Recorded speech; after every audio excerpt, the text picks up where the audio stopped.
Okay. Okay. Hello, everybody. Welcome to the stream.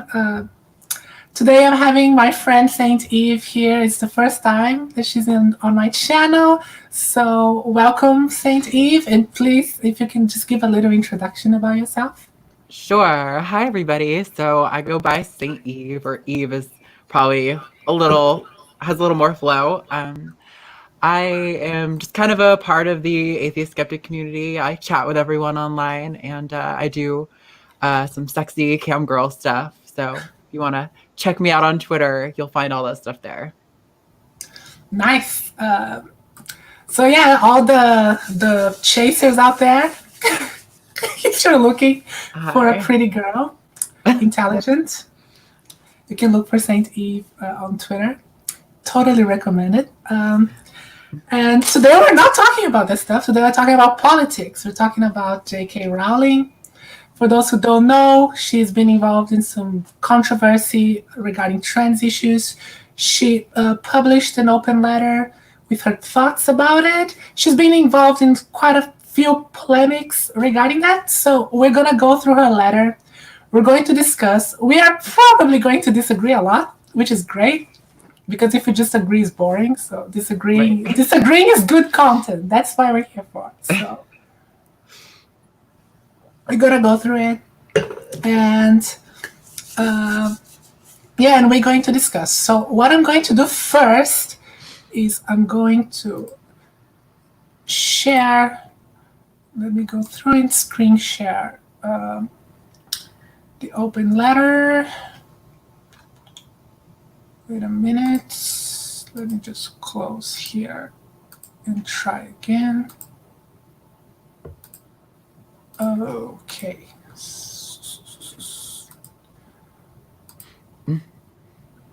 Letter, open letter, J.K. Rowling. Okay. Sorry. No, you're good.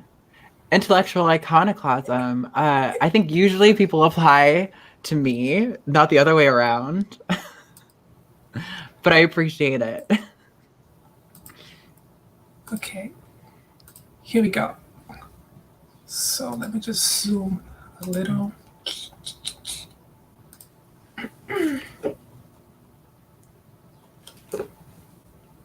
Can you guys see it there? Yeah. So this is her letter about her reasons for speaking out on sex and gender issues.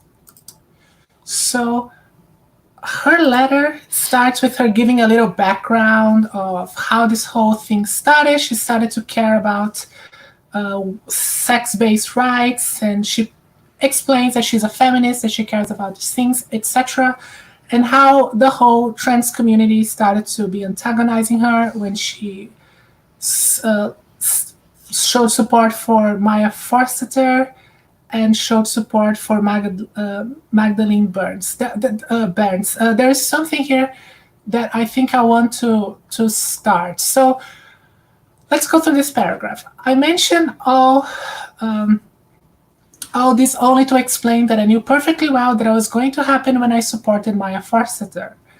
So Maya Forster, for those who don't know, is a tax worker or something, who supposedly had been fired because she said that biological sex is real or whatever. That is what people say. Now, that is not quite true. That is not exactly what happened.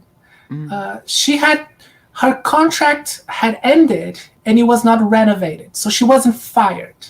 She simply didn't have her contract renovated. And the argument that was used by her employers was that she had transphobic views.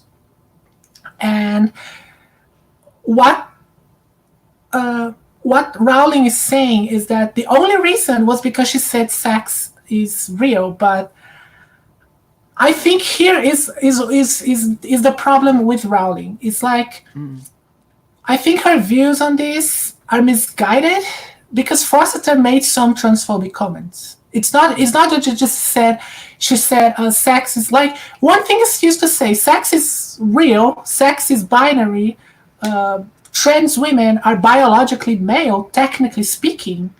Other things to say, yeah, trans women are biologically males, technically speaking, therefore they should not be allowed in women's spaces, for example. Then you are being transphobic. You are using a biological fact to be transphobic. So it seems that Rowling is looking over these other parts. I don't know how you feel about that. Yeah, The I think floor that's for me kind now. of one of my broader problems with her. I think she's just generally been intellectually dishonest throughout this whole thing. I feel like whenever people have levied some very valid criticisms about them, she deflects to say as if the only thing she's saying is that she's defending biological sex and that these Yeah. crazies are just won't accept it. And it's like, no, there's actually quite a few claims that you're making that are unable to be supported, and people are calling you out for pushing those narratives of, excuse me, my goodness, as if they are like well supported or something along those lines. No, I'm very critical of some radical ideas, like especially some that try to discredit well-established scientific knowledge, biological knowledge. I'm very critical of that. How people sometimes use DSDs and intersex people to support trans rights, which are two unrelated things. It bothers me. I know a lot of intersex people who are bothered by that. So these are all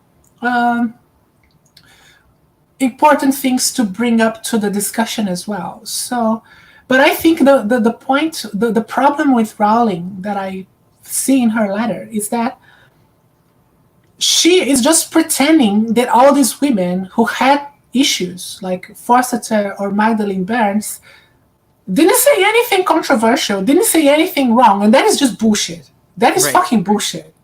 Like they had some very transphobic comments and some very transphobic views. So that is my main issue with Rowling. I don't think she's being malicious, but I think she is being dishonest, as you said. She's just ignoring a lot of important things. Let me go a little bit further. Because there was like, there is one thing. Okay, so let's go through TERF. I stepped back from Twitter, blah, blah, blah. Months before I started tweeting support for Maya because she knew that she was going to get backlash. That's all understandable. Immediately, activists who clearly believe themselves to be good, kind, and progressive people swarmed back into my timeline, assuming a right to police my speech, accused me of hatred, calling misogynistic slurs, and above all, women involved in this debate will know TERF. Okay, so let's talk about TERFs. So, TERF. Wait, it seems like the screen share is not working. No, it's back. No, it's that. Okay. So, TERF is a slur. It was coined as a slur. It's true. It was coined as a slur to radical feminists who didn't want to accept trans women in women's spaces. It was coined by a transgender activist. Sure. What are your thoughts about TERF? Sorry. No, it's okay. I'm kind of curious as to what, like, I know, exploring this kind of concept of a slur a little bit further, because like I feel like a slur is something that has to carry some level of like, I mean, I guess in some sense I can see how it's used in certain ways to be like a slur, but I don't know. I mean, the word has devolved so far from its original meaning. I don't feel like it really actually applies to feminists anymore. It's just kind of the like you are anti-trans label. So maybe in some ways that can be like a slur, but I feel like also even when it's used in that negative way, it's still a completely different level than say like since it's so hopping in the community right now than the word retarded. Like that is, I think, very clearly a slur. There's not really much ambiguity there or like the N-word or something. But whereas TERF, I feel like there's a lot of gray there. Like I feel like there's another point in this article that we'll get to later, I assume. But I think JK in a lot of instances really interprets a lot of really benign things as antagonistic and uses them to justify her defensive reaction, like reactionary defensiveness, and it's just kind of I feel like it just kind of comes back to that intellectual dishonesty where she's sorry, Like, go ahead.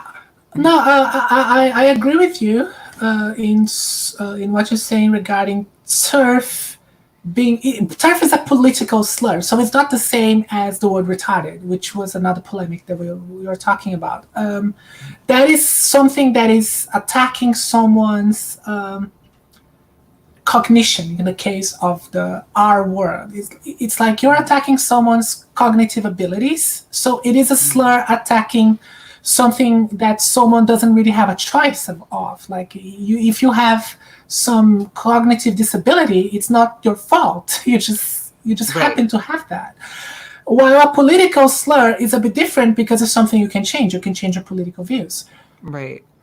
TERF, not necessarily, like it can be used as a descriptive label. A radical feminist who doesn't accept trans people is not necessarily a slur. The same way TRA is not necessarily a slur because it can mean transgender activists, trans rights activists. If you just mean it as an acronym, it's not a slur. But it was coined because it sounds like MRA. It sounds like men rights activists. So radical feminist gender criticals, they coined the term, the acronym TRA, to attack trans people. That is what it was created. So it's similar to TERF. TERF is similar in that sense, that it was created also as a political slur to attack feminists who didn't want to accept trans women. So I understand that TERF can be understood as a slur and can be used often as a slur, and like it's so misapplied. Like people, for example, call Blair White a TERF. Like Blair White is anti-feminist. She cannot be a TERF. Like it doesn't make any fucking sense. Right. So I just think it's overused and it sort of lost its meaning, and it's basically became a synonym of transphobe. And so I understand why she has issues with the word TERF, like with the expression TERF, because maybe she doesn't see herself as a trans exclusive exclusionary radical feminist. Maybe she doesn't even see herself as a radical feminist. I'm not sure, but the point is that I think she does, that I agree with, is that how this word is just tossed around as this political slur that is basically kind of meaningless at this point. It doesn't really, and it just creates some unnecessary antagonism sometimes, which is something that I'll bring up when I talk about Katy Montgomerie's response. I mean, actually, I think too. I mean, specifically, Katy, I think she's really championing kind of the change to go away from TERF and start moving more in the direction of really calling people what they are, which is gender critical. And I think that's a good move for people. I think that can be more broadly applied in the way that TERF used to be used. Yeah. But yeah, I agree with what you're saying. I think it's a stretch to use TERF as a slur because it's, again, referring to an ideological stance, not a fundamental aspect of who you are that, like, you know, is immutable, that you can't do anything about. Yeah, it's like it's a slur in the same way that commie is a slur for communists. Yes. Right, so right. It's kind of the same thing. I think this one is a good paragraph for us to discuss. But accusations of TERFery have been sufficient to intimidate many people, institutions, and organizations I once admired, who are cowering before attacks of the playground. They'll call us transphobes. They'll say I hate trans people. What next? They'll say you've got the fleece. Speaking as a biological woman, a lot of people in positions of power really need to grow a pair. I kind of agree with her on this statement. I don't know how you feel about it, but I kind of agree with her. I mean, I think there's some degree of that kind of like, oh, no, don't hurt me kind of mentality that a lot of businesses and institutions take. But at the same time, I feel like, you know, I don't know. I don't really see the harm in it so far. I don't feel like it's caused demonstrable harm, and I think it has demonstrated that it is more inclusive. So, like, maybe if someone can demonstrate that it actually causes harm, I might be more convinced of that. But I don't. I think most of the time when these organizations like make a Uh, post on social media supporting trans people or something like, or siding with trans women or women, like, I don't really get. I don't think that's worth getting up in arms over that they've been intimidated. I think they might just be realizing times are changing and they're better off to publicly make sure no one questions their position on an issue rather than, being necessarily intimidated. But again, with the caveat that it does happen to some extent, I think it would be naive to act like it doesn't happen at all. I think there are some institutions that do cave in to activism, to radical activists in a very negative way. I think like what happened in the prison system in the UK is an example of how it went completely out of hand, and they started accepting self-identification without any background checks or anything. It started putting people with a history of violence against women on women's prisons, and that led to a bunch of problems. So I think there is. So I think what she's saying here is true to a very large extent, in the sense that they are afraid of being labeled transphobic and just do anything that is asked by activists on this fear of being labeled transphobic and being dogpiled, and etc. Because I think a lot of people, and I get that. I get sometimes women, especially women, message me in private saying that, they're happy for me to take a stand on some issues that they wouldn't, not probably, they don't, because they know that they're going to face a lot of backlash. So, for example, say that trans women are biologically male, and that's a fact. We change our gender. I think we are women, but we are not biologically females. We are biologically different, and there is nothing wrong with that. But it seems to me that a lot of people are afraid of saying that because they're afraid of being labeled transphobic. So I think there is a lot of bullying and intimidation tactics, and sometimes people don't really say how they really feel because they are afraid of facing all that very aggressive and violent backlash. So in this reason, like for this is the sole reason that I respect Rowling, because even though I think she's misguided and wrong about some things, she took a stance, and I can respect that. This is something I respect about what she did. Now, the other part is that she has to also listen to criticism now. Right. And Yeah. the things that she's misguided and that she's wrong, hopefully she will correct, because that is the whole point. I agree that we have to discuss, we have to have open dialogue about this thing and not shut down things with bullying tactics, etc., smearing and bullying tactics. But on the other hand, you also have to be open to criticism. So you cannot just think that every criticism, like because some people are fucking assholes on Twitter and are dogpiling on you, it doesn't mean that everything that is coming at you is just hate. Some of it is meaningful criticism. Yeah, So no, I that would is agree with that. I think that's what I was going to say. I think taking a stand, or taking a position on an issue that may be controversial is only really admirable if you're coming at it from a position of intellectual honesty, which I think, again, she's demonstrated that she is not. She's not using her tools to come to the most reasonable conclusion available. She's just kind of saying how she feels about it, which is fine if that's how you feel, but you can't act like that is based in fact and that justifies some of the things that she thinks it justifies. No, definitely. She needs to know, now is the time that she needs to understand valid criticism from just hate, because both things are happening right now. This is also an interesting point that she brings up, the 4,400% increase in girls being referenced to transitioning treatment. This is a very interesting trend. We might talk a little bit later.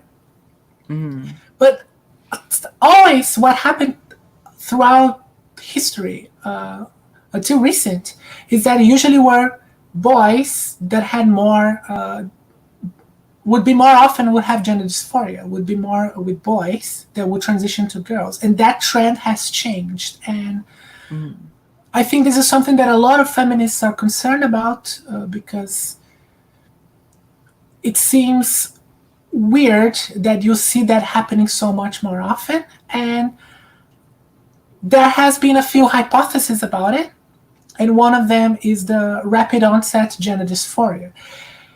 And this is a controversial opinion because it says that gender dysphoria might be caused by environmental factors. And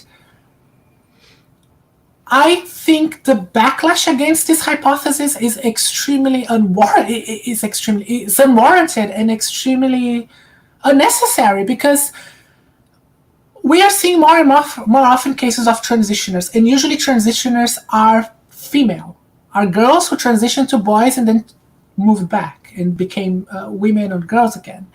So it's possible that this whole environment is maybe making girls who are going through the difficult process of changing their body in their puberty be mistaken that they have gender dysphoria, and diagnosis is just not being done accurately, and people are being misdiagnosed, taking hormones, and then regretting and having problems. And I think she bringing this up is important because this is a very important discussion that is necessary and is often shut down. And the fellows, I think, gonna put out a video about it, or he did, I don't know yet. And he's gonna bring this topic up. Like, we need to listen to the stories of the transitioners. We need to look at this huge rise in diagnosis of gender dysphoria, and maybe there is something that the point is we have to be open to all possibilities. Maybe people are being not forced, but they are being influenced to trend to think that they have gender dysphoria. Yeah, I mean, I think I have mixed feelings on this whole thing with ROGD because, well, first of all, the data that supports ROGD I think is a little flimsy that the hypothesis is based on. It was because, I mean, for one thing, you know, when you have self-report data, that's already flimsy for like normal mental health conditions and diagnoses. But when you have a degree removed and it's coming from the parents, I think that's even worse, especially because, I don't know, I think in my experience talking to other trans people, while maybe you become aware of your gender at a very young age, you don't usually have the language or the comprehension skills to articulate that until you become a teenager or until puberty really kind of clues you into the last like few missing pieces of that puzzle. So the idea that there's like if the parents don't see it before 12 that they have a different kind of gender dysphoria that's less valid, I think is a little I think that sorry, it's okay. No, I was gonna say I'm not gonna deny that like seeing a spike of that degree is suspicious and probably warrants some sort of investigation. But I think to jump to a whole new diagnosis is a little extreme. Like, I think it's probably going to be a much smaller portion of those individuals who are not. I don't even know if it's right to say they're not truly trans if they like desist or whatever the proper language would be. I think the way saying like a more or less valid is it's not the appropriate way of looking at this.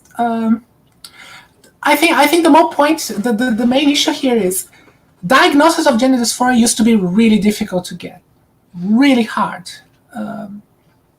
When I first heard of gender dysphoria and saw about diagnosis is, for example, you had to be heterosexual or technically is the whole homosexual, transsexual thing, right? Like you have to be, like, for me to get a diagnosis of gender dysphoria, I had to be exclusively attracted to men. Yeah. If I didn't, I wouldn't get a diagnosis of gender dysphoria. So that is a problem, and especially because there are studies now of neuroscience that shows that you can have homosexuals and transsexuals have differences in the brain that are dissimilar. We have differences in different parts of the brain, and you can be transsexual and be homosexual. You can be transsexual and be heterosexual. You can be transsexual and be bisexual. So transsexual people can be of all sexualities. The idea that to have a diagnosis of gender dysphoria, you have to be exclusively, let's say, for my understanding, heterosexual. Like a trans woman has to be exclusively attracted to men. That is outdated. And I understand that this is something that had to go. The idea also that you have to want to completely pass 100% is also outdated. You can be gender nonconforming and transsexual. So I understand that there is this trying to go over this enforcement of stereotypes that was done before to get a diagnosis, but I think the diagnosis now is too loose. There is pretty much no control. If a kid goes to a doctor and say that they feel they have gender dysphoria or they feel uncomfortable about their body, they pretty much get a diagnosis, and this is bad as well. There needs to be some sort of rigor to the diagnosis. So I think what is happening is there is an imbalance. It used to be too difficult, now it's too easy. And maybe it's something that will sort itself out over time. Yeah, I think one thing though is that when it comes to JK and what she's talking about here, it's a situation where I think a lot of the gender critical side are often, take it as a license to be a lot more skeptical of whether someone is actually trans. And I think the question that really needs to be had is, okay, let's even imagine hypothetically that these individuals aren't actually trans. If they're convinced currently that they are, the best thing that we can do for them is to support them in a way that helps them develop a robust, independent, individuated sense of self they can separate from their family of origin, to gain the tools necessary to really look inside and say, how do I feel? I think if we're coming at them saying, well, we didn't hear about this till we were 12, we're not sure if this is real or if you should really pursue this. I think there's a different conversation to be had around maybe holding back medical transition. Yeah, but I think these people, these kids, I don't want to say girls because I, again, don't think that they maybe necessarily are girls, but these young people, I think the implication of what she's saying by bringing this up, JK, is that you have more reason to be skeptical of these people and their transness. And I think that's maybe not quite justified. Sure, there needs to be more research into this, but I think the best thing we can do to help these individuals come to that awareness is to make them feel supported and to not make them feel like they have to prove themselves, because that's just going to make their situation far more worse. They're going to have a complex about needing to prove themselves, and that's not going to help anybody. Yeah, I think definitely the whole point here is maybe the medical path needs to be much more. There needs to be probably much more care before going into that medical path. So I think that is the main issue here, and it has to be brought up. And it's good that she did, in my opinion. It's good that she did. Okay, this is where is another one that she talks about trans men or something. Oh yeah. Trans men are included in feminism. Oh, yes, I know, it's so bad. That one is so good. Let's see if I can find it.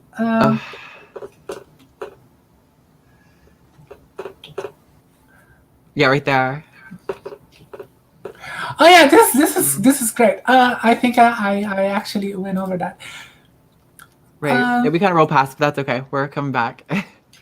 Totally, this cis older lady, blah blah blah, because she's talking about TERFs, and I agree with the whole self-ID thing. I have a lot of problems with that. That the whole thing, if somebody just identifies as a woman, is a woman. It doesn't. You don't have to have any transition. I think that's really, really stupid. But then she goes from that, I think, interesting and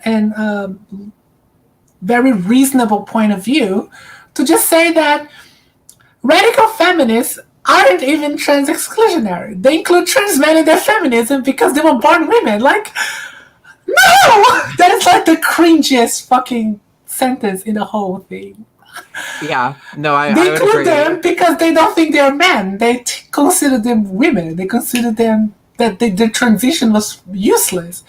That is actually transphobic as shit. So Right. I also, yeah, that bothers me because a lot of like the prominent feminists that have really paved the way, and I realize there's like waves of feminism and all this bullshit, but even like people like bell hooks from the 90s have like really advocated for feminism being an inclusive ideology that brings in like men and people who are like gender nonconforming or non-binary or whatever, however they identify. So it's kind of like I don't really get this take. It feels like it was just gratifying for her, or maybe she was just really that unaware.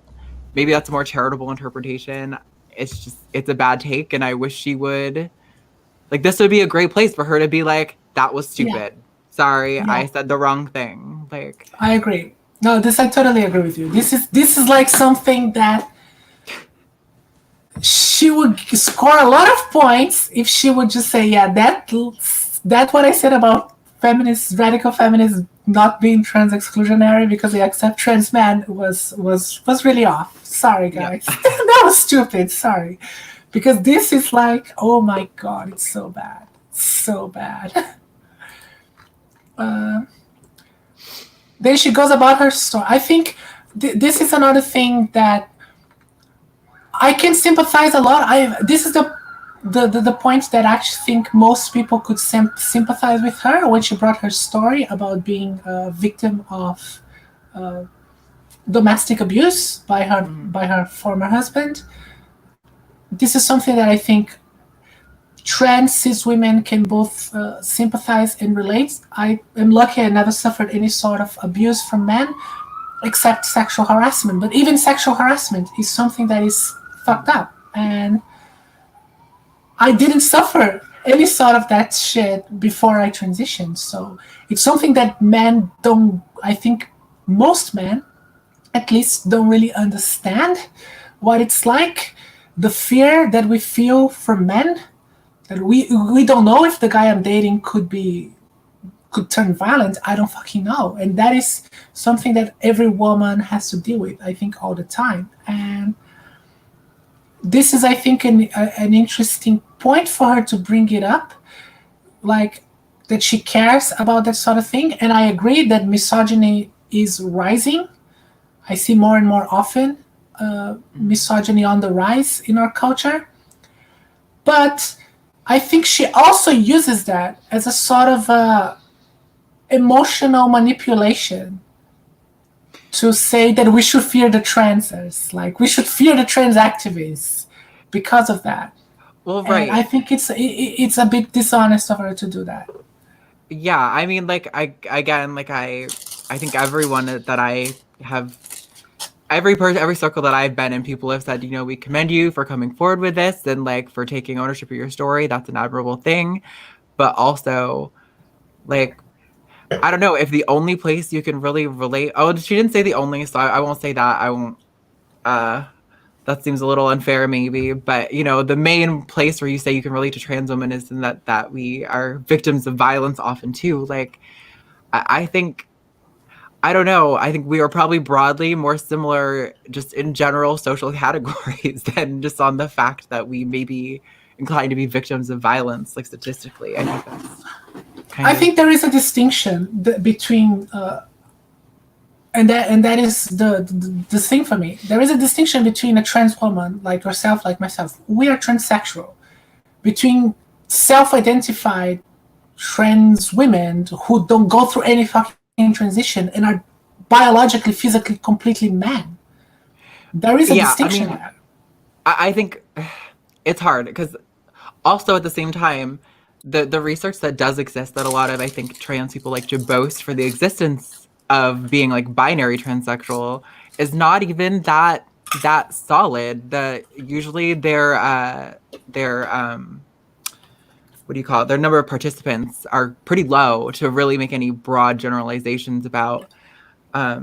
So it's hard to say we're like I don't know. They are different things, but at the same time, I feel like if someone goes into a bathroom and assaults someone, that person should be prosecuted. That's just the end of it. Most trans people are not going to assault someone. If someone is that fucked up, they get in trouble. I don't really see how this fear should permeate past, past these individuals getting, in trouble when it happens. I think it's kind of an unrealistic fear to begin with, and the fact that regular trans women have to pay for the potential predator, like that's kind of absurd or not. I think no, yeah, and that is often conflated. Like I think there is difference. I think gatekeeping is certainly necessary, but in the case of bathrooms, I think it's stupid. It's a fear that doesn't really. It's like bathrooms could even be unisex. We could have mixed bathrooms. It's really many places already have it. It's really a non-issue. But yeah, when it comes to, I think the two main things here, the two main issues are sports and prisons. I think these are the two most controversial and difficult conversations. Yeah, because sports, the biological element is important. And in the case of prisons, it's the same thing. So what happened in the UK, the experiment was pretty bad because the same thing. You have people who self-identify, who were put on female prisons and assaulted women in prison. So this is, of course, something that shouldn't happen. And gatekeeping, because of these situations, is necessary. In the case of I think locker rooms is also a little bit more, some sort of control is necessary that you don't really need in bathrooms. But in locker rooms, you probably would need to avoid people exposing themselves and that kind of shit. Sure.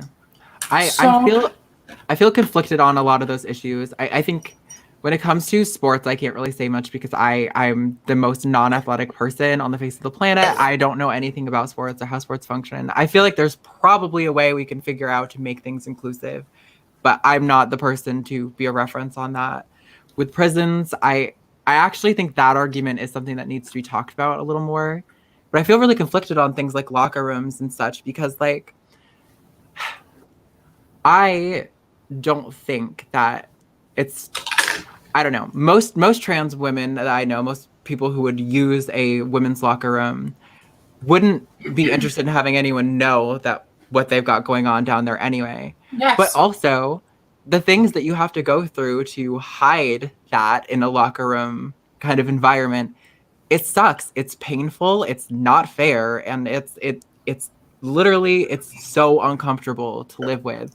So I feel like it would be nice to imagine that somewhere down the line, we could get to a place where a trans woman who's minding her own business can, facing like, her locker, like doesn't have to strip bare naked, but, can do what she's got to do and go like everybody else. But I also understand that, like, if I go into a locker room, I also am probably expecting not to see certain things and kind of hoping not to see certain things. So I empathize with the emotion and that, but I think, I don't know, a lot of these things, people act like they're zero-sum games where it's like, oh, well, a woman was uncomfortable or this unfair thing happened, therefore the conversation's over and trans women are just excluded altogether. And it's like, yeah, it's something, sorry. No, it's okay. I was just gonna say, yeah, like we're in, a lot of the really early stages, I think, of inclusion on a lot of these things, and to act like, like it's just a simple, like I said, a zero-sum game where it's over and now trans women just don't have access to these spaces at all is a absolutely ridiculous conclusion to jump to. Like, we don't have to go there. There's so many other conclusions that we could arrive at that could be fair for everybody. That is the thing that I have, the problem that I have with gender criticals. Like, I can understand that the whole thing about having self-identification, like any man who identifies as a woman doesn't have to go through any transition, doesn't have to go through any psychological evaluation. has full access to all women's spaces, has go through a female prison if he gets arrested, I think that's a problem. I agree with them with that. Or some defend that for anyone who can identify as a woman can go and play women's sports. Like literally, if Mike Tyson identifies as a woman, he can go box with women. Like that's insane. So I understand that there is this issue, but at the same time, they use that excuse to just say that all trans people should be simply excluded from women's spaces. Like, come on, there is certainly a middle ground here that we can reach. There's certainly a discussion that we can have to have some form of gatekeeping where you don't exclude trans people, but you can at least protect from those people who want to take advantage of the system. So basically, it's we protect trans people, we protect women, cis and trans women, and what we have to have a system is to exclude the people who want to take advantage, the Karen Whites or the Jessica Yanives out there who want to take advantage of the system to exploit women.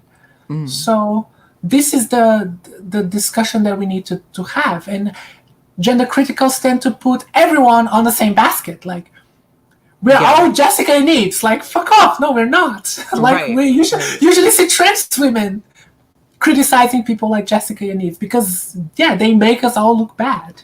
Right. And I mean, I think, I don't know, that really just comes from, I don't know if the statistic is still accurate, but I know I've heard a few prominent trans people push it recently that like 80% of people don't personally know a trans person or something, at least in the US. And like that sounds like honestly probably a major source of this issue, because I think a lot of these people's images do come from, the rare news story they hear about a Jessica Yaniv mixed with some, joke of a thing they saw in an SNL skit or something 10 years ago. So it's, I think the concept of trans women that a lot of these people are working with, and trans people in general, is just heavily distorted from the reality. And nobody wants to actually look at the data for like, how often do trans people offend? Are trans people more likely to, be offended, have someone attack us than to offend someone else, or things like that? Like this is another thing that on her on Rowling's letter, the essay, whatever, that she says about activists being aggressive. Like, sometimes you see those activists with a shirt saying punch a TERF and they have blood on their shirt or whatever, like, or say misogynistic things towards her and other women who speak up. I totally agree that this is awful, that this is definitely examples of misogyny that exists among some radical trans activists or whatever the fuck you want to call them.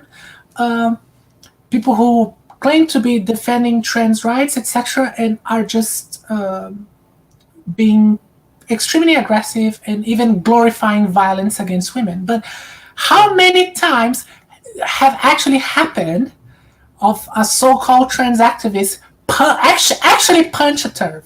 Right.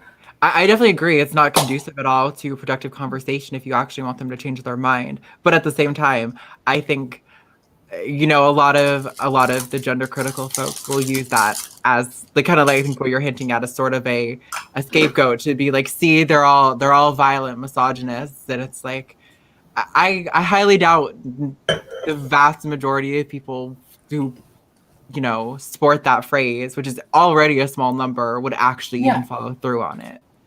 Yeah, no, I don't even remember any case of, well, this P was really, really strong. Oh yeah, I'm eating wasabi peas for those wondering. I don't even remember of any case of a transgender activist during an encounter with gender criticals, TERFs, whatever you want to call them, actually go there and punch someone. Right.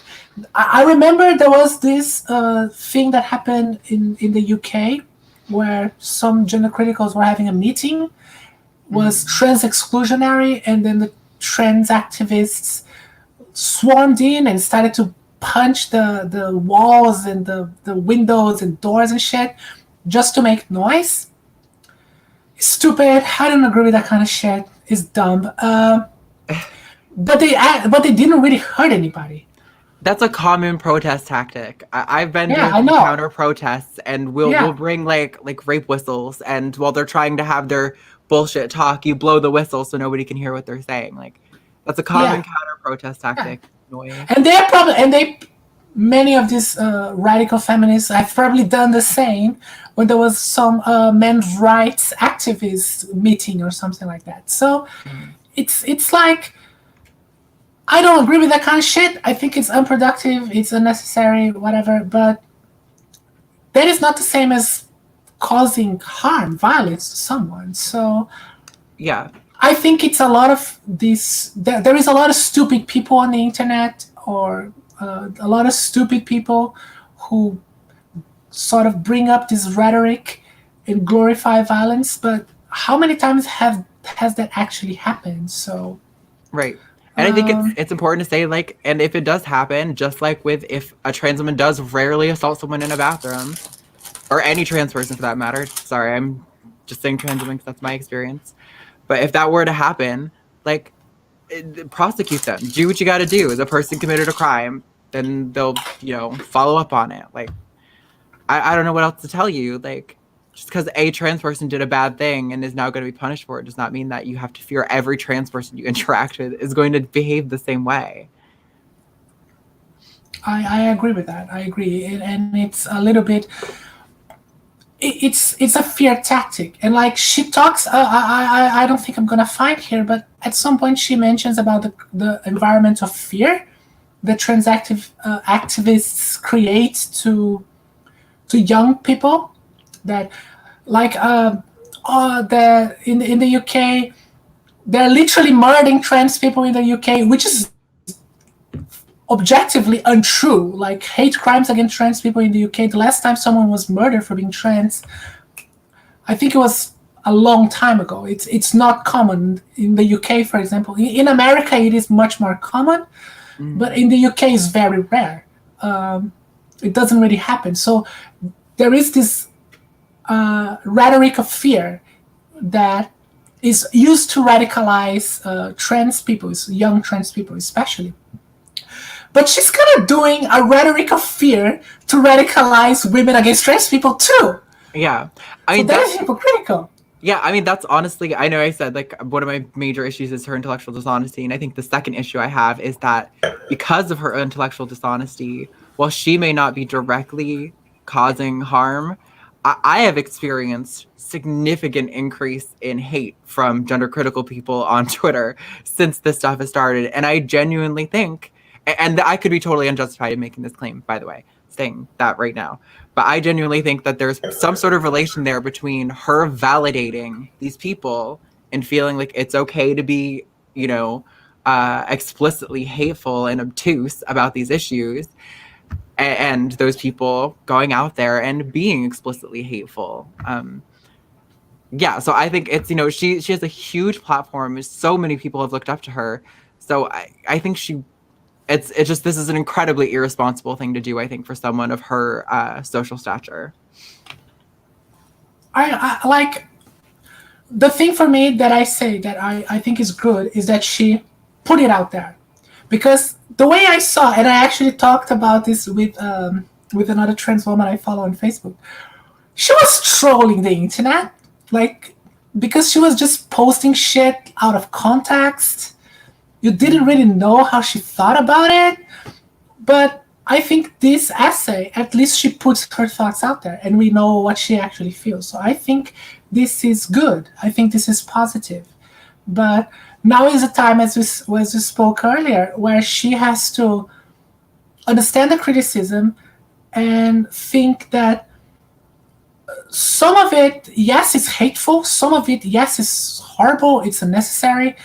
But some of it is warranted. Some of it, she's just out of touch about a lot of things, and she needs to listen to that as well. So it's like, I admire J.K. Rowling for speaking up, and putting her thoughts out there and having the bravery to do that. But at the same time, she got a lot of things wrong, and now it's the time for her to listen to the criticism and start a dialogue, because that's what she claims to be all about, right? To start a dialogue with people. And now is the time for her to listen to not to listen, but to act accordingly to what she's preaching, basically. So we've been on her letter for a long time. There's one more thing I want to cover on her letter before we move on, if you're thinking of it. I kind of want to talk about the it's somewhere in here she talks about the thing that started this whole thing was her response to that article referred to people who menstruate. And she says in this thing somewhere else, like, saying people with vulvas is hostile. Or people who menstruate or something, using that kind of language. She specifically calls it hostile. And I really, yes. Now, I think there is a reasonable case that could be made for dehumanizing, sure. Yeah, I agree with her. But at the same time, I think, I personally know a lot of trans men and trans masculine non-binary people who I think are authentically trans. I know people think non-binary people are inherently not trans, which I think that's absurd. There might be differences there, but I know a lot of non-binary people who are trans. So just saying that. And like, there are people who need to, at some point in their life, get gynecological care. But like, they're not going to be inclined to do that if people are being heavily... Like, I understand, yes, it's mostly, like, 99% of the people who are going to get that kind of care, and 99% of the people who menstruate and have vulvas are cis women. And that's why if you personally, in your day-to-day life, want to just say women, I think that's fine. Like, if JK wants to, when she says women, that's what she means, that's fine. But I think it's completely unjustified for her to make fun of an article that's made for a broad audience and is applicable to a broad audience using inclusive language, and then to get defensive when people call her out on it. It's like, you started this whole thing. Like, okay. Like, I don't know. Like I think medical professionals should use inclusive language. I think that's better for. I don't think that's inclusive language, though. I don't think that's inclusive language.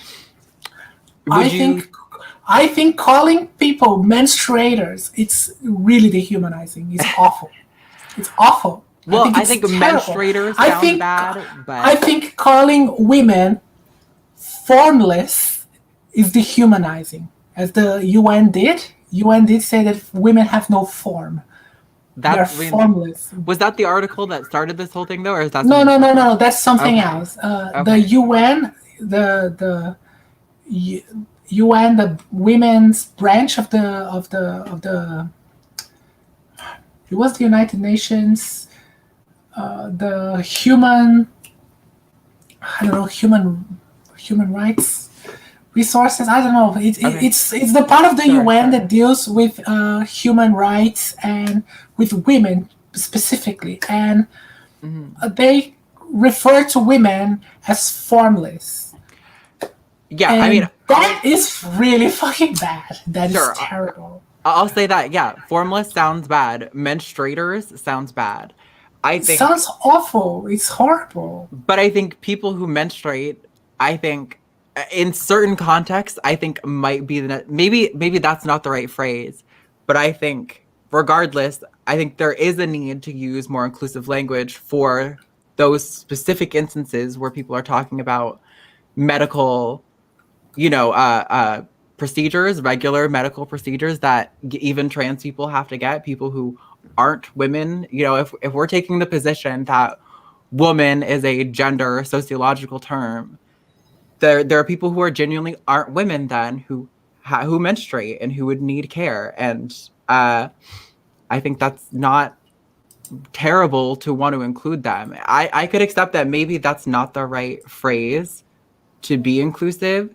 That is a case that could be made, but I don't think I've heard a better one yet. So, but I mean, I'm totally open to hearing a new one. I just think that it's not wrong for these people to want to include making healthcare more accessible to the people who need it.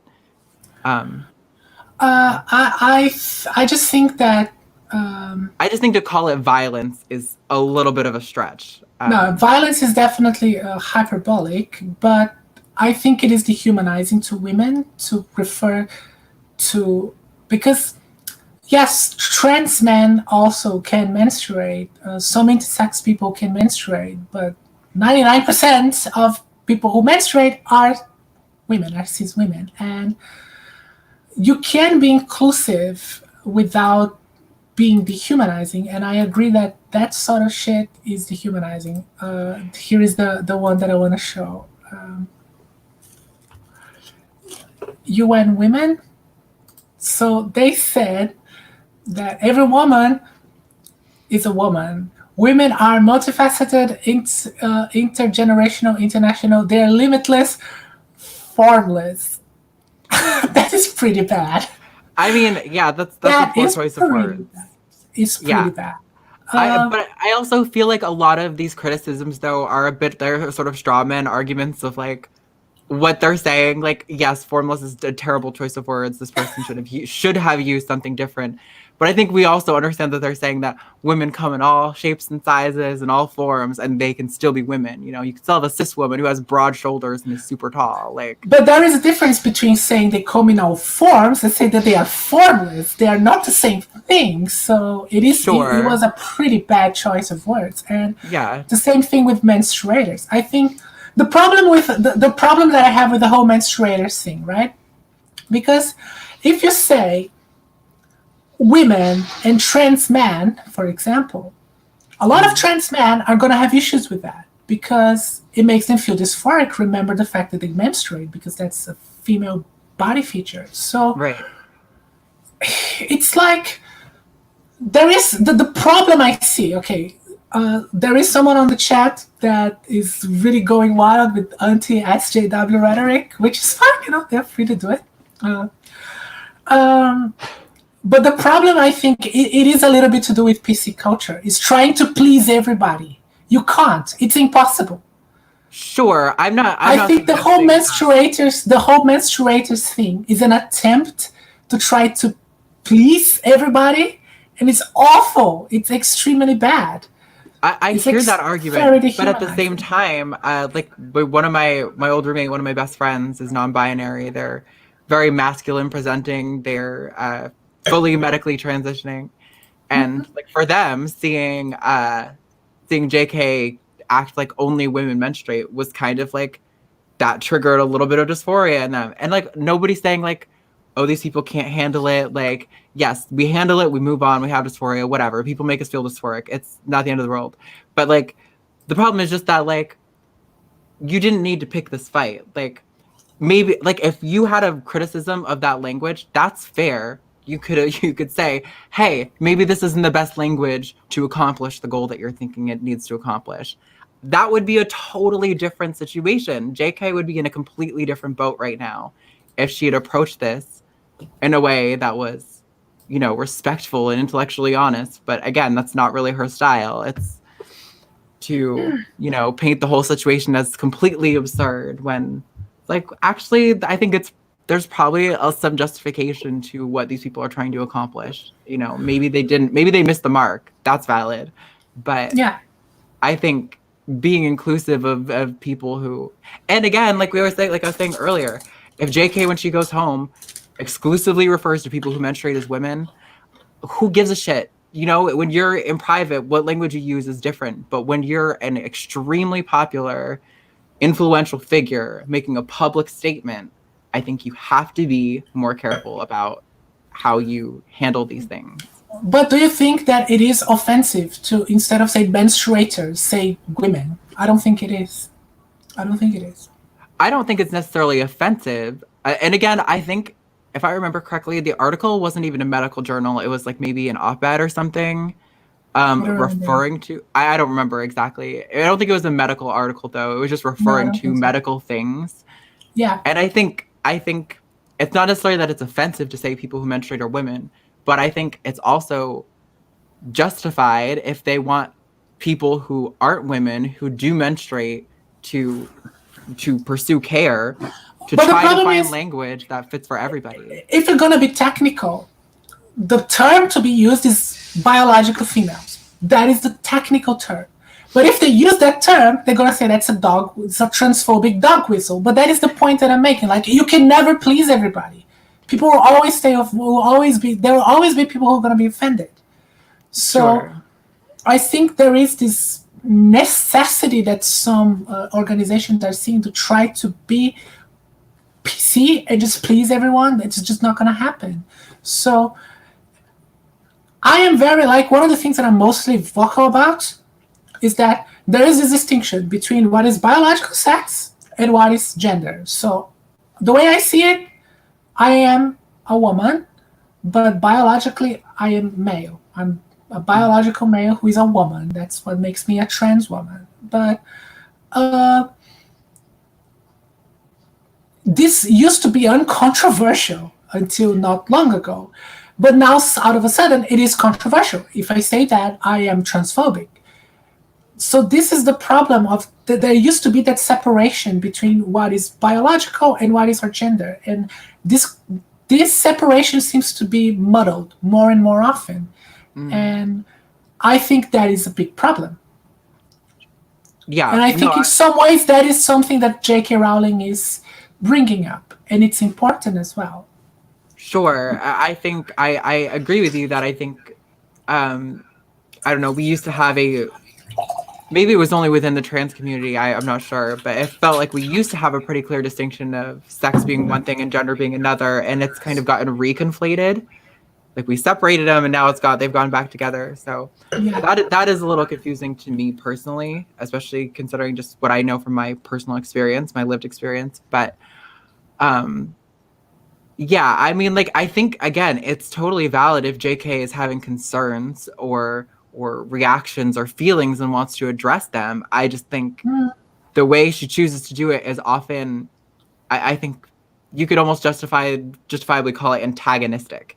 Like, she is purposefully trying to light a fire in certain ways, and it's like, I don't really have much sympathy for when like, I think, like, I don't know, I think you're right that everyone's going to be upset about something, but I think she could do it in a way that the people who have a problem with her would be unjustified.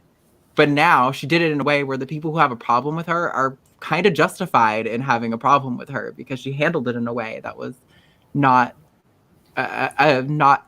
efficacious to accomplish the goal that she was hoping to accomplish.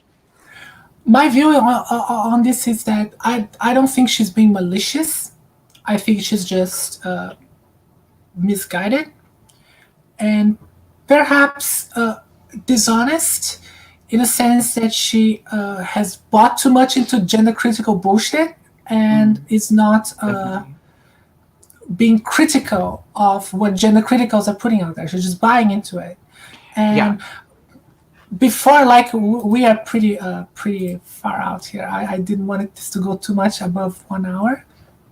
So I just want to go through Katy's Montgomerie's article. Sure. Before we go. Okay. I'll rely on your bullet points, because I don't have any for this one.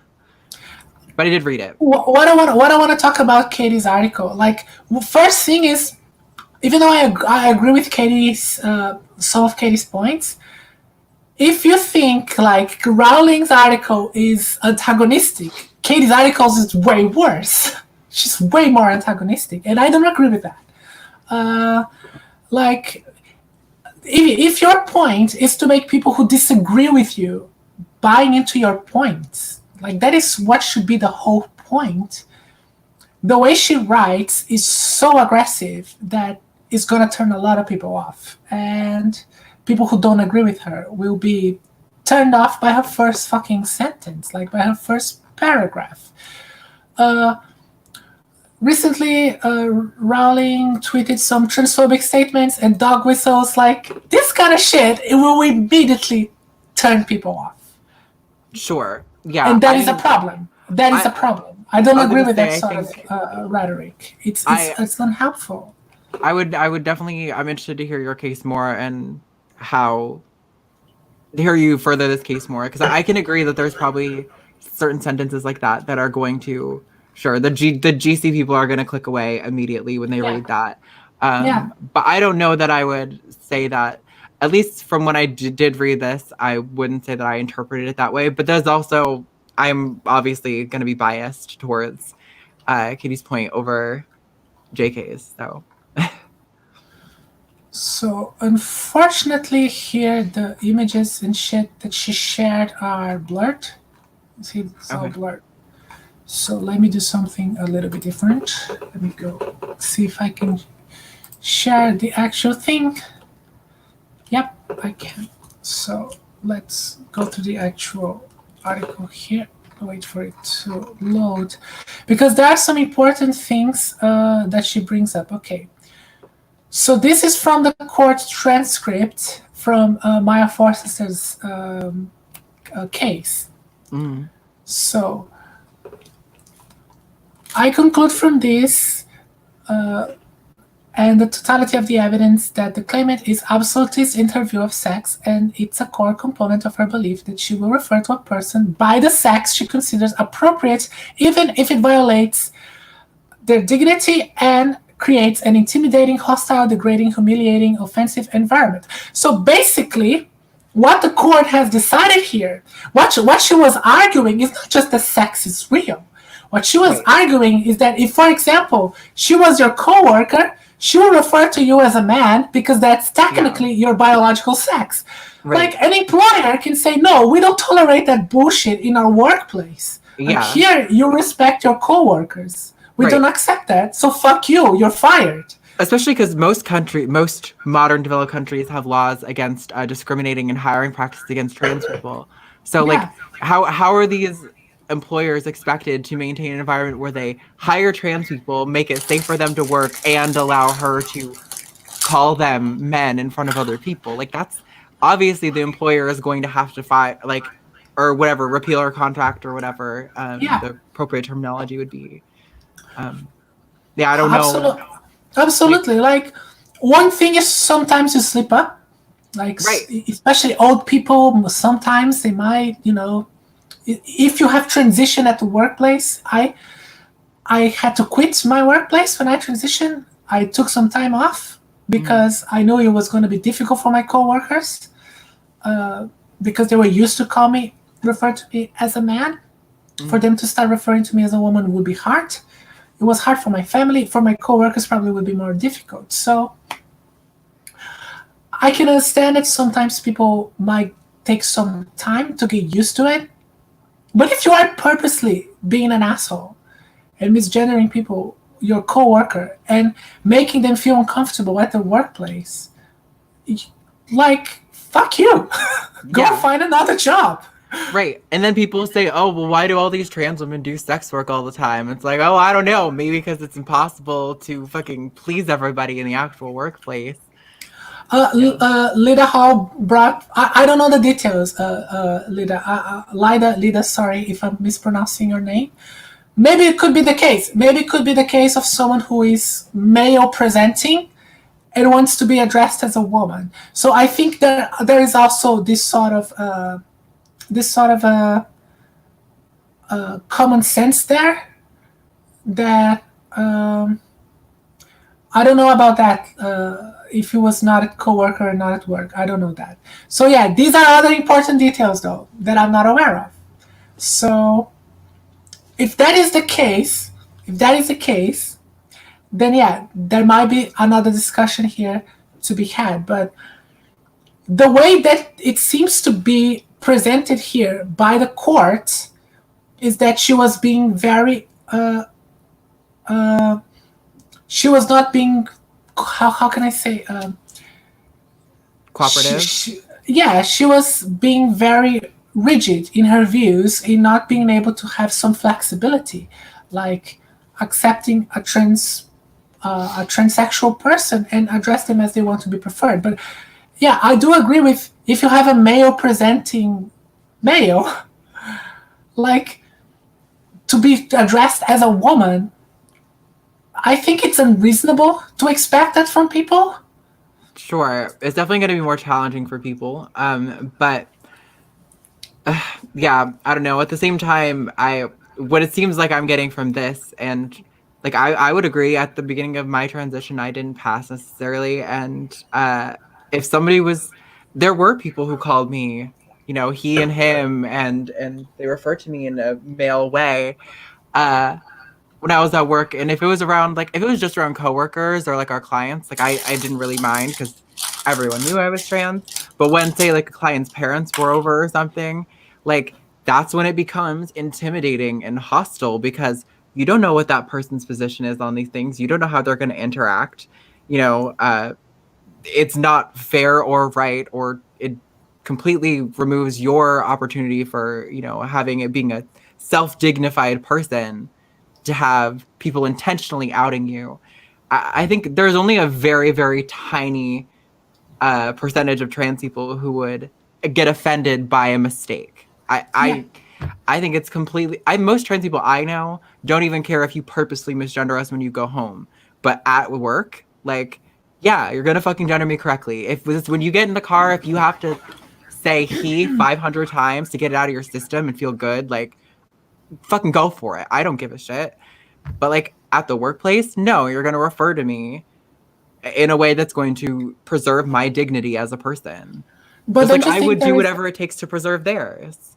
But don't you think there is a difference between, okay, you are starting a process, you are going through a transition and you're starting it and you're just asking people to accommodate during that process, right?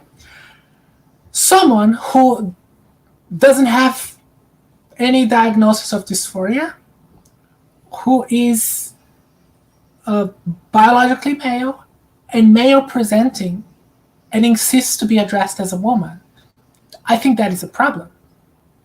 Yeah, I mean, on some levels, but I also don't know how relevant that is to this because I have no idea Yeah, about I have the no idea details either. of the individual people. But yeah, if you are completely male and you are not taking any hormones, you still have, let's say you have a full grown beard, which is a male masculine feature. I'm sorry, people will assume that you're a man. Yeah, I mean, I think It's that's just how things are. sure that's a biological perceptual process, not a Yeah, not a exactly. right, a value judgment. Sure. The other thing that I want to, okay, Magdalene Burns. Mm. This is a good one. Like, I understand that Magdalene Burns was very critical of misogyny, and there are good things about her.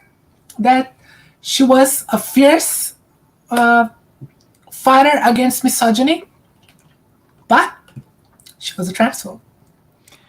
Right. She was. Yeah. Sorry, she was a transphobe. She here there is the screenshots. She referred to trans women the same as we're doing blackface. It's like it's the gender blackface. Yeah. Like, come on, Yeah, that I is think transphobic as fuck. it seems true to me that every time a trans person has any kind of sexuality, it's turned into a perversion. Like your men who get sexual kicks, it's so is the only way to be a valid tran in your eyes if we just like castrate ourselves and go completely like abstinent? Like I don't know. Like this is just it's if you don't want to have sex with trans people, I don't give a shit. Like if you are just genuinely not attracted to trans people, that's good for you. I don't get why you have to take it to this level. Like if you can counter people who are perverted, those people could have been perverted, but that does not mean trans people are equivalent to blackface actors wearing woman face who are just using, womanhood as a sexual kick. Like I'm a woman when I have no makeup on and my hair's up and I go to get a package in the morning, and I look like trash. Still a woman then, just the same as I'm a woman when I have a full face of makeup on and I'm like doing a public thing. But that is like one of the things that we discussed was it in the beginning or was in the pre-stream? I don't remember. Of how diagnosis used to be like you have to be 100% passable, or you want to be 100% passable, or you have to be only attracted to men. That has changed, which is good. Because yes, there was a point where in order to be able to transition, in order to get a diagnosis of gender dysphoria, you need to be stereotypical woman. But that has changed. It's not like that anymore. So this whole idea that we are just reinforcing stereotypes is just total bullshit. It's just absolute bullshit. And like, some women might be, like, let's use the example of Blair White. Yeah, she is the typical, stereotypical feminine woman, and she's reinforcing those stereotypes. But some cis women are the same shit. Yeah, so exactly. It's like, fuck off. Fuck you. Yeah, this is what I always find interesting is, they have these, they love to talk about how women can be any way, women can be any woman they want to be, and I totally agree with that, by the way. But at the same time, if trans women are masculine in any way, even if they're, trans women, binary trans women, they still would say you're equivalent to a blackface actor. But if they're hyper feminine, they say, oh, you're just using stereotypes, you're reinforcing stereotypes. It's like, what do you want? Yeah, exactly. We can't, they're basically giving us a situation where you can't exist at all, and it's like, we exist whether you like it or not. So we might as well have a conversation about how we can all be in the same space rather than you trying to create the scenario where no matter what we do, we are somehow like at fault or somehow. Yeah, it's a double bind. Like if we are trying to pass, then we are oppressing women because we are just enforcing stereotypes. If we don't try to pass, then we are not doing our parts to even try to look like women. So what the fuck do you want? Like, you just want to hate on trannies. That's what you want. Yeah, they want us to be ugly, unpassable, but trying to be women as hard as we can. That's the only acceptable points, that they never have to doubt whether or not we're trans. Like, sorry, I'm cute. I don't know what you want me to do about it. So this is like, I agree, like with Katie when she brought that shit. Like, she's totally right that that in the case of the people that supposedly are the champions that Rowling is bringing up, they have said some pretty shitty things. So it's those are all women according to gender criticals. According to gender criticals, that is a room very full attractive of women. Yes. It's so dumb. It's so dumb. So there was a point in Rowling's that she brought about clownfish. Yeah, like clownfish and sexual dimorphism has nothing to do with one another, but I don't want to get too much in. Like, there are some things that Katie wrote here that I remember that are not. I mean, this felt like a non sequitur to me. Like, this is just not related at all to trans people or the issue, in my opinion. Maybe. But there is a criticism as well that trans people use a lot intersex people to make arguments, and a lot of it is non sequitur too. Like, a lot of it they use. But there are people who have stereotypical anomalies, but like, so fucking what? Like, it has nothing to do with trans people, nothing at all. Sure. So that happens a lot too. So it's something. I will say, I feel like being in the trans community, I've met a lot of people in the trans community who also, I can't verify it because I don't have their karyotype on hand, but who claim to be intersex. So there might be a correlation that does exist there, but I don't actually know if there's any real. Okay, this is another problem. There's a lot of trans people who are not intersex and think, and I used to do that. I actually, this is something I'm bringing up in a upcoming video, that because I changed, my phenotype has changed because of hormones. I used to in my head think, okay, so now I'm intersex because I'm between sexes, but that is bullshit. And intersex people hate it when we do that because Sure. it's completely different. It's a completely different situation. And I've also seen some say, oh, because I have a lady brain, which is another total crap. Yeah. That It's science is not extremely good. sexist.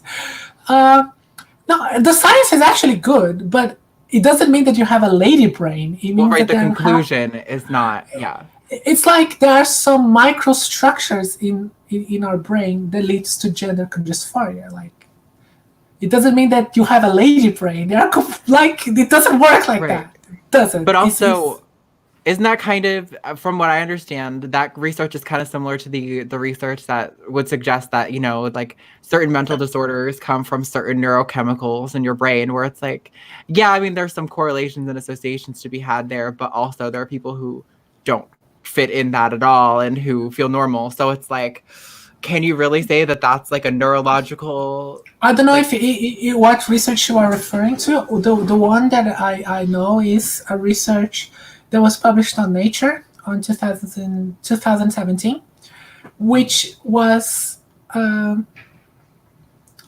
scans and MRIs. It was MRIs, fMRIs from homosexuals, heterosexuals, and people with gender dysphoria. Also fitting in all spectrums of sex, so sexuality. And so you have people who have gender dysphoria who are straight, people who have gender dysphoria who are homosexual, people who have gender dysphoria who are bisexual, and people who are not, who don't have gender, that don't have gender dysphoria. And what they saw is that the parts of the brain that are dissimilar with people who are homosexual, I actually can screen share it, are different. So let's see here. Nature, Sarah, Nature, gender, transgender. I guess that's the point I'm making though, is that like brains change a lot. Like volume of brain matter in certain areas changes a lot. Like you're always going through like synaptic pruning and all of that kind of stuff. So like, well, So I'm this sure this is article, relevant. I'm not sure if you can say, like you were saying, that you have like a lady brain or a male brain. I think that may no, be yeah, a, it doesn't. What jump it in the conclusion. So, what? Let's see. To the abstract, both transgenderism and homosexuality are facets of human biology, believed to derive from different sexual differentiation of the brain. The two phenomena are, however, fundamentally unalike, despite an increased prevalence of homosexuality among transgender populations. So, she's referring to homosexuality technically. So, she's basically saying that in the case of the whole homosexual transsexual argument, right? So Right. it's prevalent. Usually, if you are a trans woman, you'll be attracted to males. And despite this correlation, the phenomena are fundamentally unalike. And what they did is to compare FA values of brain scans, and they saw that the findings suggested the neuroanatomical signature of transgenderism is related to brain areas processing the perception of self and body ownership, whereas homosexuality seems to be associated with less cerebral sexual differentiation. So this is a pretty good study. It was published on Nature, so it was published on a top peer review journal.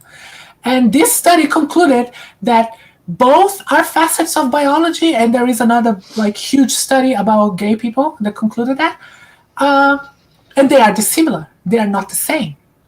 So it doesn't mean that you have a lady brain, but it does seem that some parts of your brain are more typically female. They are more similar to what is observed in females, and are parts of the brain that are usually understood to be associated with your identity, with your sense of self, which would explain why you would feel dysphoria in the first place. Because your sense of self, the part of your brain that is related to how you identify yourself, your sense of self, would be for some reason has developed a more typically female structure, but since your body is male, there is that disconnection that makes you feel dysphoric. That's a pretty good study. It's a brilliant study. Yeah, no, I mean, I don't think it's. I'm not trying to discredit its relevance at all. I mean, I think it's fantastic that we can have that kind of research done. I just think, yeah, I don't know. I think people want to be able to say that there's a almost like a medical diagnostic test that could tell them that they're trans, and I don't think that will ever exist. I I mean, think maybe I'm wrong, but I don't find it my, likely. my view on this is that probably in the future we will have brain MRIs to support a diagnosis of gender dysphoria, and that would actually be great because would probably avoid cases of people eventually later detransitioning, which is pretty bad. So we would probably still need a psychological evaluation, but you still have a brain MRI to support that.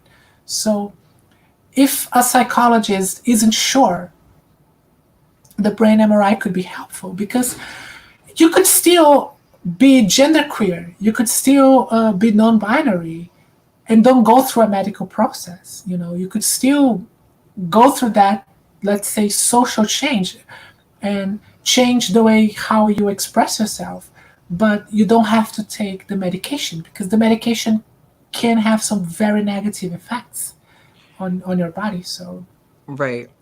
Yeah, I mean, I don't know. I think it's hard though because I think there are going to be cases when that happens where people, for all intents and purposes, from like a very surface evaluation, appear to be authentically trans, and their brain scans might conflict with that. And it's like, what do you do? What do you do when that happens? Like that's what I just mean about neurology. Because like, there's some pretty strong research to suggest that like schizophrenia is associated with like, is it like dopamine? I think, like levels in your brain. But like also there are people who have schizophrenia who have completely inverse dopamine levels, and they still have schizophrenia. So like these kind of studies when it comes to neurology and like brain structures are flimsy just because when you go from like neurons to a conscious being experiencing the world and formulating an internal narrative about their experiences, there's a sort of gap there where like the neurological data can only account for so much. the thing about it is that when you have what researchers do, they will observe patterns, and patterns are correlations. So the only way to be sure that something can be understood as being a scientific fact is if you find a lot of correlations. So you need a lot of studies. If you have a study and then a bunch of studies try to replicate that and they can't replicate that, so you might have a false positive in the original study. So you always need a bunch of studies to say that something is a fact. I think that's the problem with the place we're at right now is that a lot of the data that we have is only in an offshoot study here or there, or studies that are 40 years old and stuff like that. Where it's like I think hopefully in the next 10 to 15 years we'll have some more good, like strong research that can actually support The furthering this idea, though, dialogue more the idea effectively. though that there are brain dimorphism, the brains of males and females have some differences, is Mm. already considered a fact of Well, neurobiology. sure. No, Yeah, yeah. I'm not trying to state that yeah. like biologically there's no differences. I just mean when it comes to how that transfers into like your experience gender, I think it's maybe like That is as more in its infancy. Yeah, yeah. yeah, yeah. Even though the studies on homosexuality have actually been done more than on trans people, Mm. and the conclusion, what is considered pretty much also a fact, is that homosexuality is based on some biological factors. Like it's a mix of environmental and biological. It's like Sure. for someone I to think become everything is. for someone to become homosexual, there is a biological. There needs to be some sort of biological tendency for that, and the environment will influence that biological tendency. But if that, let's say, biological uh, uh, canvas isn't there, it's not going to happen. So Right, that right. was a very good question that I want to discuss. Okay. We are reaching 1.5 hours, so we're about to end Yeah, we can stream. wrap it up. Sure. We can wrap it up. Lalo, sorry if I mispronounced your name, Lalo Dagash. I'd like to know what you guys think about 72 genders and people being gender fluid. So, do you want to talk about that quickly? Sure.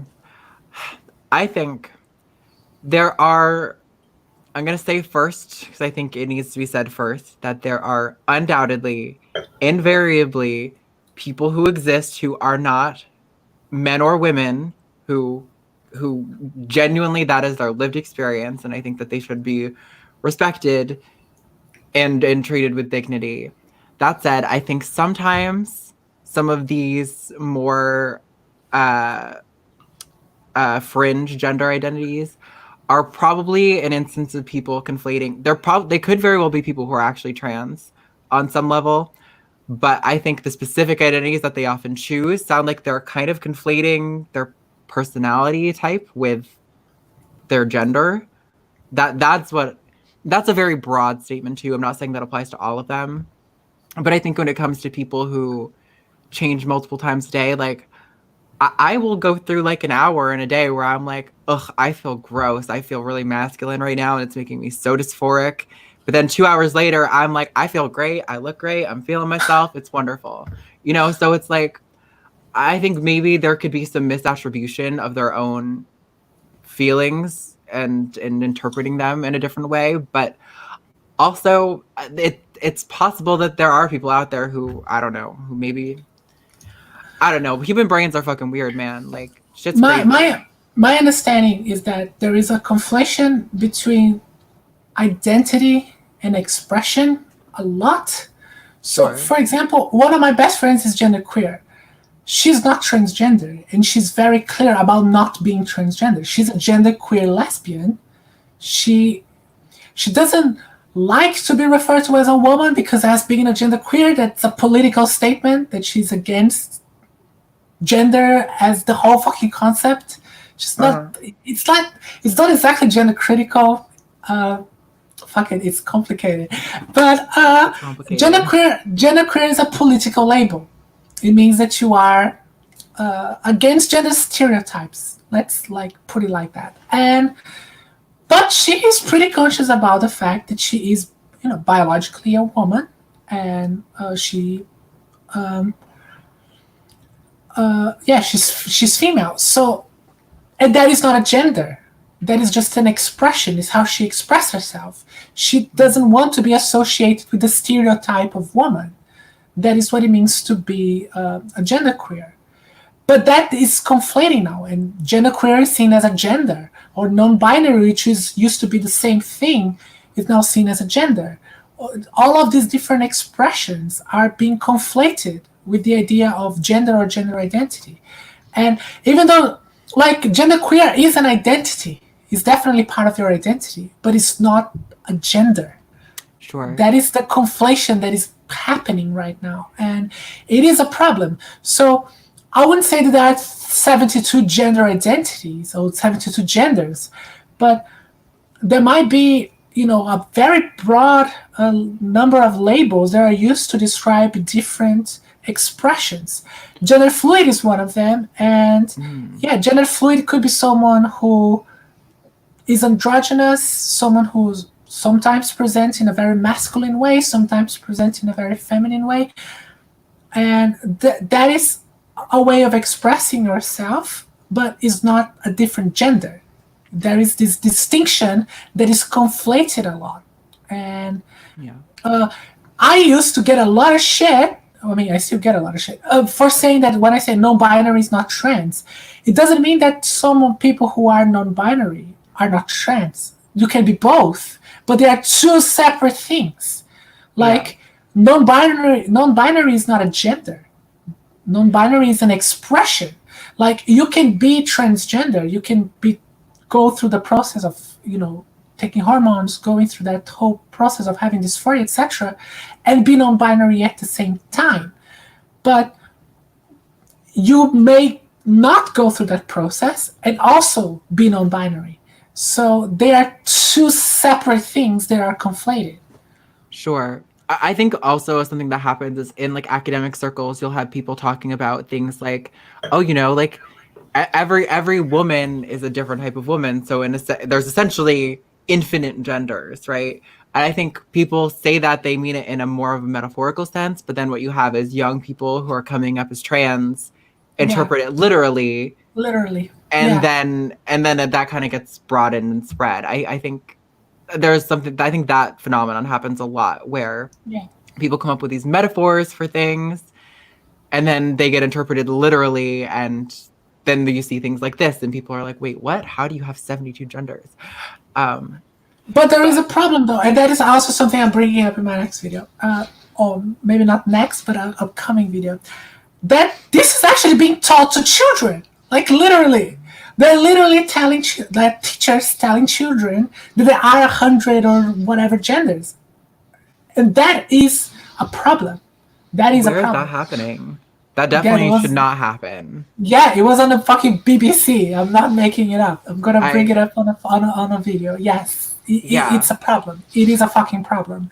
So, but I think this um, kind of goes back to what we were saying earlier about the ROGD thing, where like there's just these people need to just be treated with dignity and to be given the tools to understand themselves and to be robust individuals with a well differentiated personality from their family of origin. I think if we can aim for that goal, a lot of these issues that we see cropping up where people have these awful attachment styles and they take it out on literally everyone on the internet, that stuff will start to go away. So like attacking them and saying your 72 genders are fake isn't going to help. It might be the case that it's fake, but it's not going to help. And there are yeah, non-binary people who genuinely exist and aren't fake. So it's like you really have to tread carefully with how you address these things.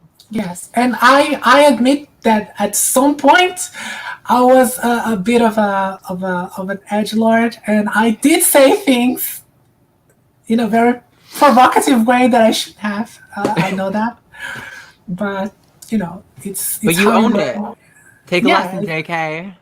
yeah, it's how you do it. You improve and you get better. So anyway, all right, guys, we've been going on for a long time. It's So almost 1 a.m. where I am. thank you all for Sorry. watching. Thank you all in the chat. Thank you very much. And yeah, thank you so much, Eve, for coming. And I know Yeah, it's thanks for late having me. where you are. It was great. And yeah, let's do it again when something controversial happens again. And Wonderful. we didn't disagree as much as I thought we would. So that was a bit of a problem.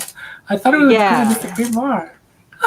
We that's don't okay. agree too much. I think I have a way of the way I handle disagreements, I think is maybe part of the issue where I always find the parts that I agree with from someone's argument and I really focus on those. And then I make the contrast, but like I don't make it seem like I don't know. I'm You're a too bridge nice. builder. That's my You're too personality. nice. That's not good content. Oh, I'm sorry. I'll No, try to I'm be more just angry joking. next time. I'm just joking. It was great. Thank you so much. All right. All right, guys. Thank you. Have a good night, a good day Night. wherever you are. Bye bye.